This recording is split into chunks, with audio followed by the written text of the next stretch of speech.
ये तो मौत है, जिस जहन्नुम में धकेल दिया तुमने मुझे। अरे मुझसे मांग कर तो देख, हसन की जिंदगी के बदले में अपनी खुशियां सबके दे देती। मैं तो कत्ल कर दिया उसे। खोलने दे बाबा, दरवाजा खोलने दे। कुछ भी नहीं होगा, अल्लाह पे भरोसा। अफसोस, मुझे वहाँ पर कुछ देर और रुकना चाहिए था, बट मुझे आना पड़ा।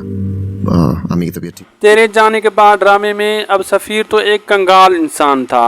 उसकी हकीकत अब फरीन पर खुल चुकी है। फरीन वापस तो आएगी, उसकी माँ तो उसे कबूल कर ही लेगी, लेकिन अब सजल को अशर साथ ले जाना चाहता है। फरीन अपनी माँ के साथ मिलकर साजिशें करेगी और उसे साथ नहीं ले जाने देगी और सजल की जिंदगी को मुश्किल से मुश्किल करती जाएगी, यहाँ तक कि उनके हाथ ये बात भी लग जाएगी कि सजल पहले अशर से नहीं कि उमेर से मोहब्बत करती थी। तो इस बात को बहस बनाकर वो अशर के दिल में इतनी बदगुमानियां पैदा कर देंगी कि अशर खुद ही सजल को छोड़ने का फैसला कर लेगा।